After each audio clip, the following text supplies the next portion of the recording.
जी नाज़रीन अस्सलाम वालेकुम। आज की वीडियो ज़रा थोड़ी सी तवील वीडियो होगी, इसलिए कि यूजुअली हम वीलॉग करते हैं किसी एक मौजू पर, लेकिन आज 3 मौजूआत हैं, बैक वक्त उन पर बात करनी है। तीनों मौजूआत अहम हैं, इनको किसी मुस्तकबिल के वक्त के लिए नहीं छोड़ा जा सकता, लिहाजा तीनों सब्जेक्ट पर हम बात करेंगे। थोड़ी सी वीडियो तवील हो जाएगी, लेकिन मेरे ख्याल में आप गवारा कर लेंगे। वैसे तो YouTube बताता है आपको 10-11 मिनट की वीडियो होनी चाहिए, लेकिन बाज़ मौज़ूआत ऐसे होते हैं जो तफसील तलब होते हैं, जिन पर बात करना ज़रूरी होती है। 3 मौज़ूआत जो इस वीडियो में डिस्कस करने हैं। सबसे पहली बात तो ये है कि 13 जुलाई, आज 13 जुलाई है, ये तारीख़ मुल्क की सियासत में, मुल्क की तारीख़ में, जमहूरियत के लिए कुर्बानियों के सिलसिले में, सिविल सुप्रीमेसी के लिए, वोट को इज़्ज़त देने के लिए ये तारीख़ क्यों इम्पोर्टेंट है।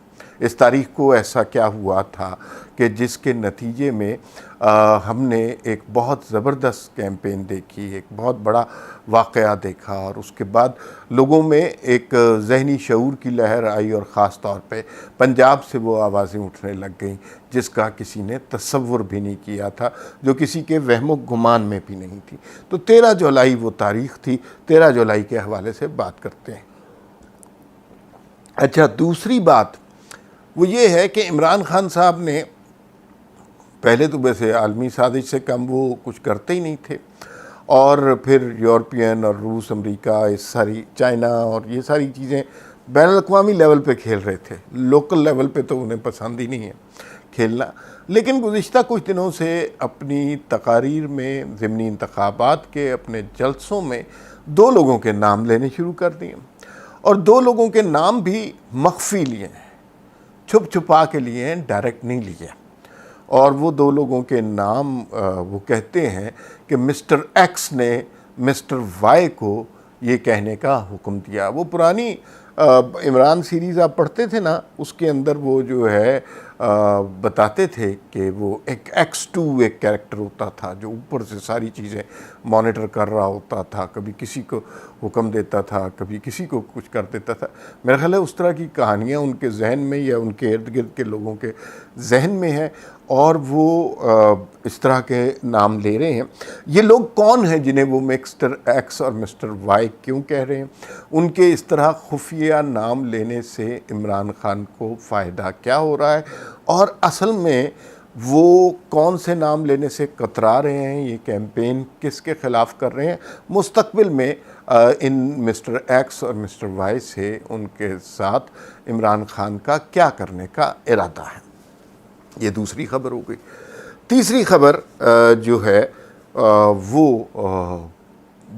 बहुत ज़्यादा मीडिया के ऊपर नहीं आई, उसका बहुत ज़्यादा ऐलान नहीं हुआ, बड़ी ब्रेकिंग नहीं चली, लेकिन ज़ाती तौर पर मैं उस ख़बर से बहुत खुश हूँ। और क्यों खुश हूँ उसकी तफसीलात आपको बताएंगे। हमज़ा शहबाज शरीफ ने आज एक ऐलान किया, एक प्रेस कॉन्फ्रेंस की, रूटीन की प्रेस कॉन्फ्रेंस की।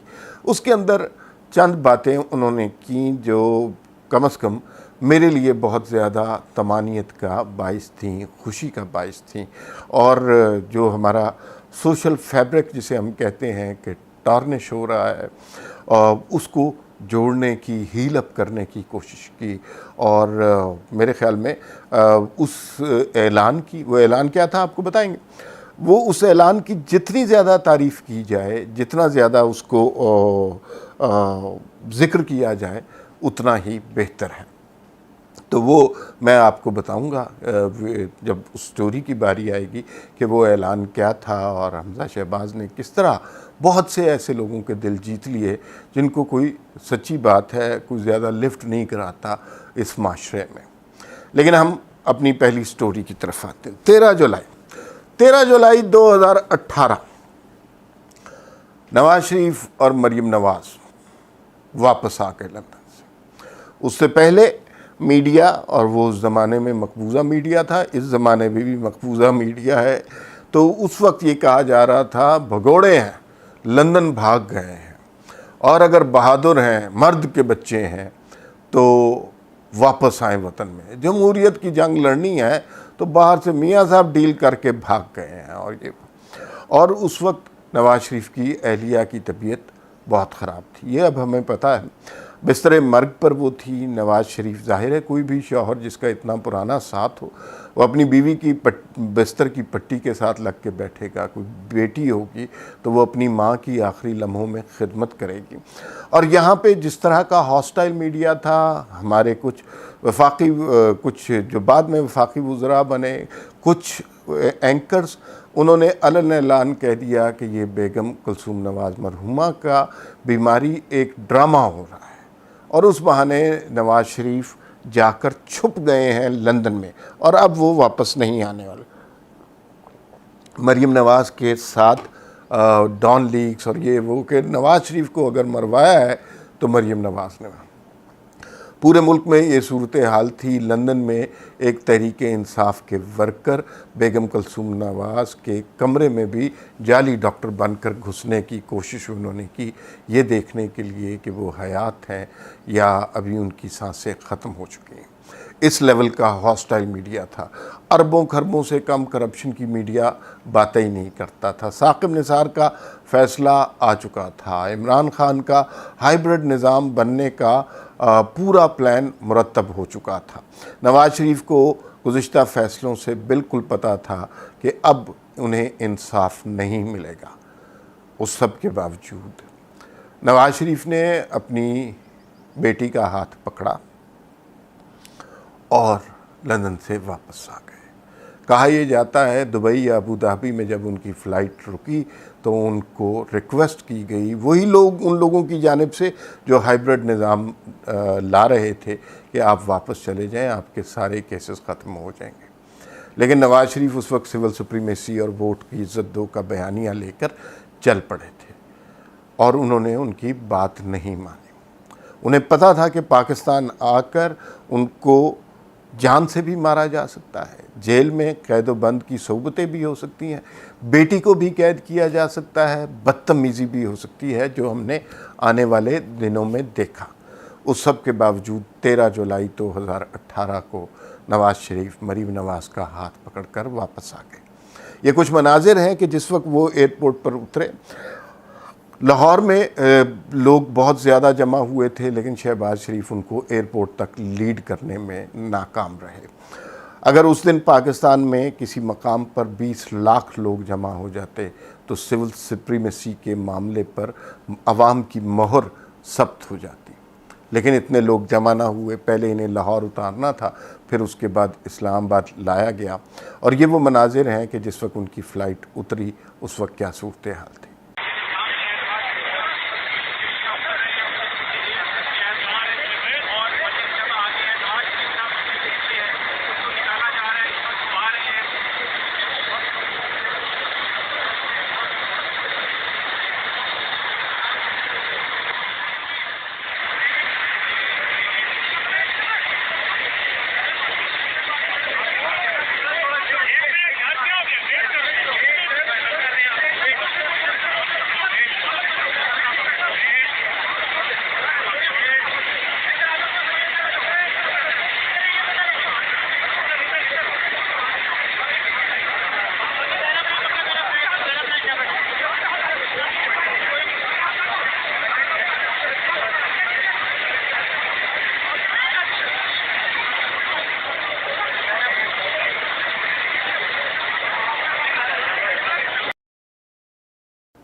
ये मनाजिर आपने देखे। इसके बाद हम सब ने देखा कि नवाज़ शरीफ को जेल में जान से मारने की कोशिश की गई, और इमरान खान ने ख़ुद उस जहर का बताया कि जिससे हार्ट अटैक हो जाता है।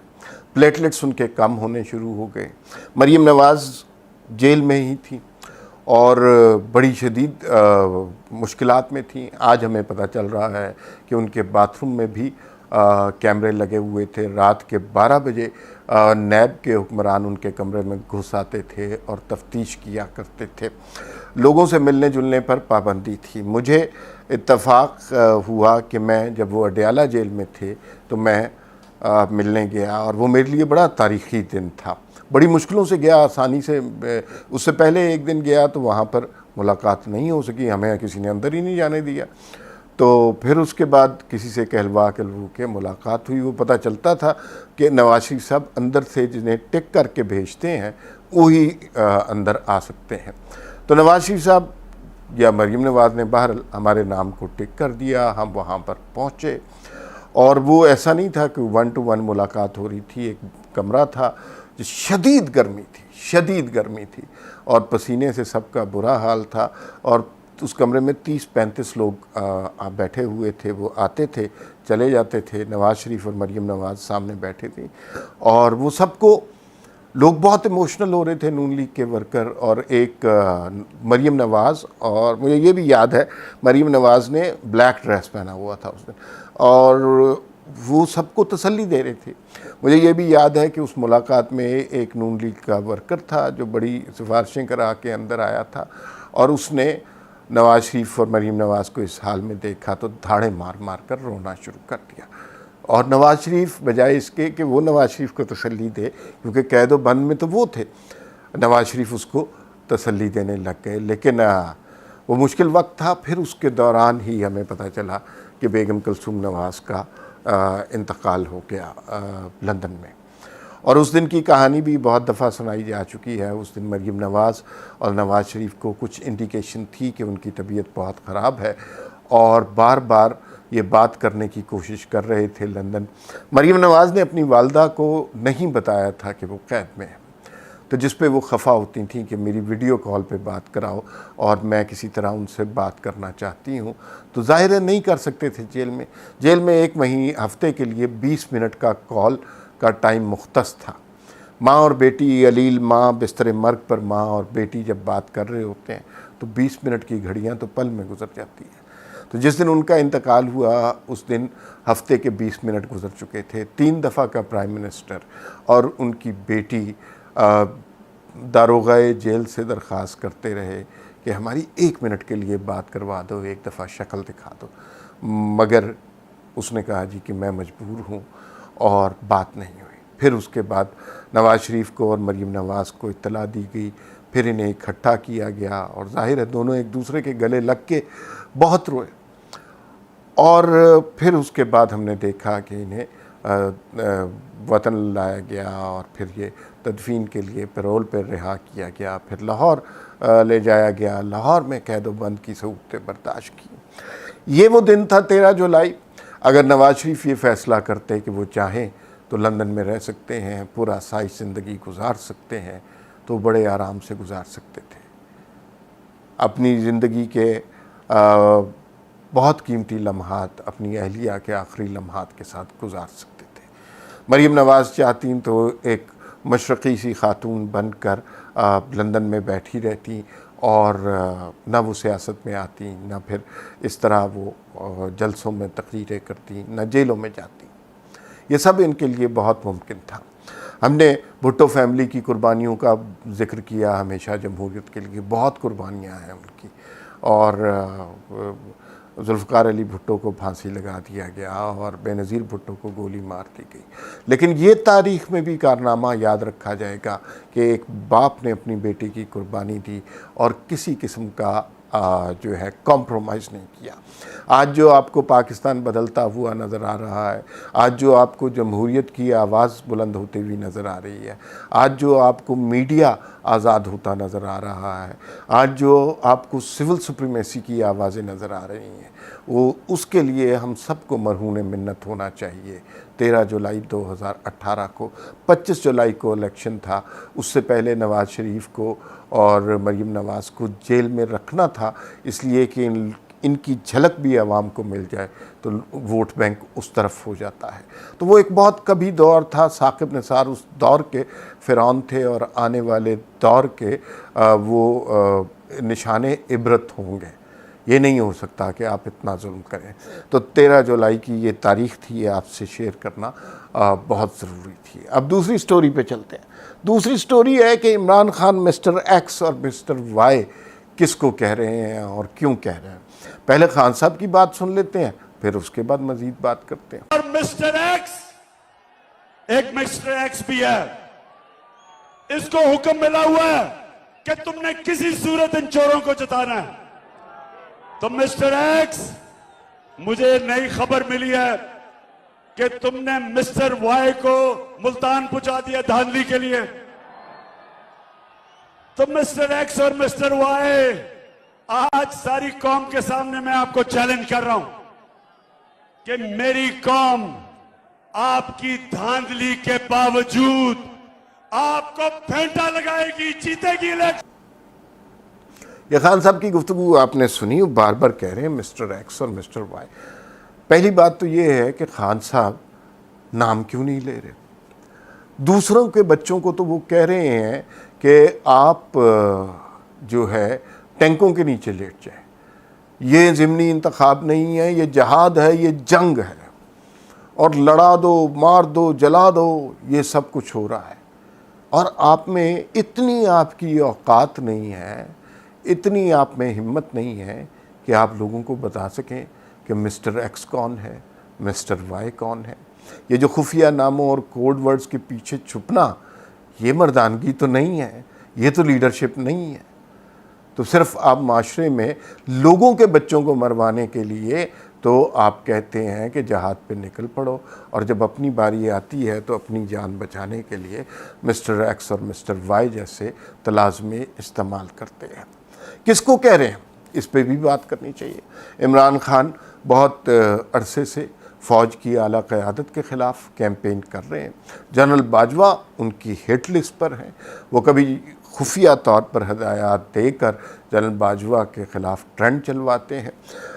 इमरान खान की अहलिया की टेलीफोन कॉल अरसलान खालिद के साथ सामने आ गई है, जहाँ पर उनके ख़िलाफ़ करप्शन की कोई बात का आने पर गद्दारी के फतवे लगाने का हुक्म दिया गया। हमें अब ये बात इल्म नहीं कि जो गद्दारी के फतवे हमारे आप जैसे लोगों पे लगाए, क्या इस ज़ुमरे में जनरल बाजवा भी आते हैं, क्योंकि तहरीक इंसाफ ने जनरल बाजवा पर बहुत ज़्यादा फतवे लगाए गद्दारी के। मिस्टर एक्स और मिस्टर वाई, ये कहानी शुरू होती है यास्मीन राशिद साहिबा ने कहा कि लाहौर के जो ISI के हेड हैं वो बड़े पैमाने पर जो है धांधली करने की कोशिश कर रहे हैं। इमरान खान के अपने अल्फाज में मिस्टर एक्स ने मिस्टर वाई को हुक्म दिया, और वाई जो है अब लंदन में बैठ गया।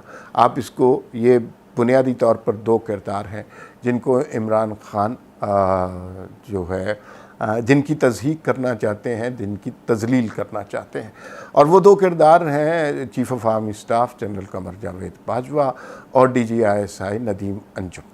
इन दोनों के ख़िलाफ़ कभी वो मलफूफ तरीके से बात करते हैं, कभी इन्हें न्यूट्रल यानी जानवर कहते हैं, कभी इनको गाली देते हैं, कभी इन पे गद्दारी की तहमत लगाते हैं, कभी इनको इल्ज़ाम देते हैं, कभी इनके ख़िलाफ़ बगावत करने का हुक्म देते हैं, कभी इंस्टीट्यूशन के अंदर जो है वो दरारें डालने की कोशिश करते हैं। तो इमरान खान मुख्तलिफ़ बहानों से बेसिकली लोगों को फ़ौज के ख़िलाफ़ नहीं, फ़ौज की क़यादत के ख़िलाफ़ एजिटेशन पर मजबूर कर रहे हैं, और वो मलफूफ अंदाज में इसलिए बात कर रहे हैं। पहली बात तो ये है कि उनके अंदर इतनी हिम्मत, इतनी ज़रूरत नहीं है, जिस तरह नवाज़ शरीफ ने गुजरांवाला के जलसे में नाम लिया था कि ये इमरान खान जो तोहफ़ा आप लाए हैं अब इसी को संभालें। इमरान खान में इतनी हिम्मत नहीं है। इमरान खान सिर्फ बड़कों वाला वज़ीर आज़म है, और वो बड़कों वाला वज़ीर आज़म जो है वो यही कह सकता है मिस्टर एक्स और मिस्टर वाई। और बुनियादी तौर पर जो आपने क्लिप भी सुना, उसमें इमरान खान क्या कह रहे हैं, वो ISI पे इल्ज़ाम लगा रहे हैं कि ज़िमनी इंतखाबात के लिए मनूवरिंग हो रही है, और बड़े पैमाने पे मनूवरिंग हो रही है। ISI के लोग इसमें शामिल हैं, और इमरान खान को ज़िमनी इंतखाबात हराने की कोशिश कर रहे हैं। फिर उसके बाद वो खूनी किस्म की धमकियां भी दे रहे हैं कि अगर किसी ने ऐसा करने की कोशिश की तो अवाम उनको फेंटा लगाएगी। इस तरह की लैंग्वेज खान साहब की तरफ से काफ़ी कॉमन सी लैंग्वेज है। खान साहब इससे बड़ी बड़ी गालियां देते हैं। अवाम फेंटा लगाए। खान साहब, आप में तो इतनी ज़रूरत नहीं है कि आप ये बता सकें कि मिस्टर एक्स कौन है, मिस्टर वाई कौन है। जमहूरियत की स्ट्रगल अवाम के फेंटा लगाने से नहीं बनती, ख़ुद सामने आना पड़ता है, ख़ुद किसी चीज़ के क्या क्रेडिट लेना पड़ता है, ख़ुद कोई नज़रिया बनाना पड़ता है। आपका नज़रिया सिर्फ़ और सिर्फ लोगों को गाली देना है, इल्ज़ाम देना है, और आप दुनिया जहान की क़ुव्वतों को इल्ज़ाम दे सकते हैं अपनी हुकूमत के जाने का। एक लम्हे के लिए ना इमरान खान सोचते हैं, ना उनके इर्द गिर्द के लोग सोचते हैं कि इमरान खान के जाने का सबसे बड़ा सबब उनकी अपनी कारकर्दगी थी। इमरान खान 4 घंटे आसिफ जरदारी की करप्शन पे बोल सकते हैं, 10 घंटे नवाज शरीफ की करप्शन पर बोल सकते हैं, 50 घंटे जनरल बाजवा की बकौल उनके गद्दारी पर बोल सकते हैं, लेकिन इमरान खान 1 मिनट भी अपनी कारकर्दगी नहीं बयान कर सकते। इसलिए कि जो कुछ इन्होंने 4 साल में इस मुल्क के साथ किया, उसका नतीजा सिर्फ़ और सिर्फ शर्मिंदगी है, और उसके बारे में बात करते हुए इनकी ज़ुबानें कांपती हैं। तो वही तारीख़ी तौर पर सियासी तरीका जो इस्तेमाल किया जाता है कि आप लोगों को इल्ज़ाम दें ताकि उनकी तरफ आपकी तरफ उनकी नज़री ना आए। ये वही बात है, इमरान खान उसी स्ट्रेटजी को फॉलो कर रहे हैं जो बुशरा बेगम ने अरसलान खालिद को समझाई कि अगर हमारी करप्शन की तरफ कोई आए, आप उस पर गद्दारी का इल्ज़ाम लगा दें। इमरान खान भी यही कर रहे हैं, कोई उनसे बात करे उनकी गवर्नेंस की, उनकी कारकर्दगी की, उस पर फ़ौरन करप्शन का इल्ज़ाम लगा देते हैं, चाहे वो आसिफ जरदारी हो, चाहे वो नवाज शरीफ हो, चाहे वो जनरल बाजवा हो, चाहे वो जनरल नदीम अंजुम। YouTube पर गुगली टीवी देखने के लिए youtube.com की सर्च बार में गुगली टीवी टाइप करें। गुगली टीवी के पेज पर सुर्ख रंग के सब्सक्रिप्शन वाले बटन पर क्लिक करना ना भूलिए। YouTube पर अपलोड होने वाली वीडियो से बाखबर रहने के लिए बेल आइकॉन पर क्लिक कीजिए। आपको हर नई आने वाली वीडियो के बारे में नोटिफिकेशन मौसूल हो जाएगा।